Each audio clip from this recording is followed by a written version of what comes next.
Dans la région de Tillabéri, sur la rive droite du fleuve Niger, l'opération Lakalkane mobilise un ensemble d'unités militaires et paramilitaires dédiées à la sécurisation des activités agricoles et champêtres. Ces forces opèrent sous la supervision de l'état-major tactique de l'opération NIA, poursuivant avec succès leur mission de protection et de défense des populations locales. Récemment, lors d'une mission de reconnaissance offensive menée dans le secteur de Zaney, une de ces unités a neutralisé 4 terroristes, dont un chef important, Ali Mahaman. Par ailleurs, 3 individus soupçonnés d'entretenir des liens étroits avec des groupes armés terroristes ont été capturés, un à Garbounia et 2 autres dans les environs de Torodi. Ces suspects ont été remis aux autorités compétentes pour enquête, notamment à la cellule antiterroriste qui poursuivra les procédures judiciaires appropriées. Toujours dans l'ouest du pays, dans le cadre de l'opération Al-Mahou, une unité chargée de la sécurité du marché hebdomadaire d'Abala, dans la soirée du jeudi 12 septembre, a interpellé un agent de renseignement terroriste.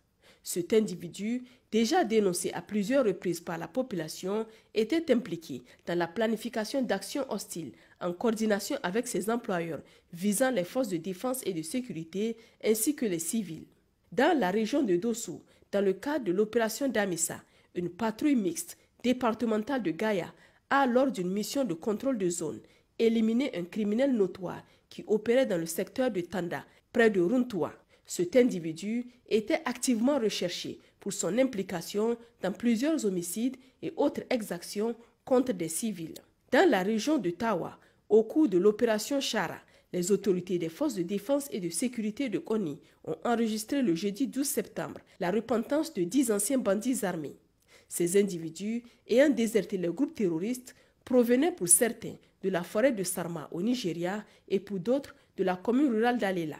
Ils ont été pris en charge par les autorités locales qui prévoient de les réinsérer dans la société. Ce geste de repentance est salué par les autorités qui appellent les autres individus égarés à suivre cette voie de paix et de réintégration dans la communauté nationale. Le lendemain, en milieu de journée, les forces du poste frontalier de Tafuka, situé à environ 36 km au sud-ouest de Konni, ont arrêté un complice actif des bandits armés. Cet individu, infirmier de profession, fournissait des soins et des produits pharmaceutiques aux bandits opérant dans la zone frontalière. Lors de son arrestation, une quantité importante de médicaments et autres produits médicaux a été saisie. L'affaire est désormais entre les mains des autorités compétentes pour une enquête approfondie.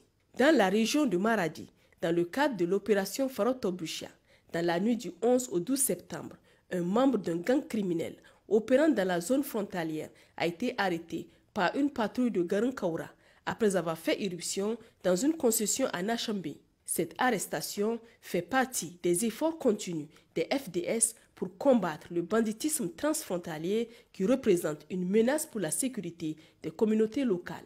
Dans la région de Zender, sous la juridiction de la zone de défense numéro 3, une patrouille chargée de sécuriser les travaux du pipeline dans la zone de Tesker a intercepté un véhicule transportant une cargaison illégale. Les forces de sécurité ont saisi 1550 cartouches de cigarettes de contrebande. Cette opération met en lumière l'engagement des forces de défense dans la lutte contre le trafic illicite, un fléau qui menace l'économie locale.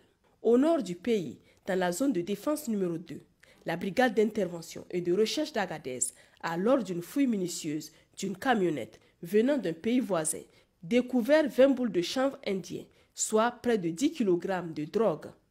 Cette marchandise a été saisie et remise à l'Office central de répression du trafic illicite des stupéfiants qui mènera l'enquête afin de démanteler le réseau de trafiquants. Chers concitoyens, les opérations de sécurisation se poursuivent à travers le pays.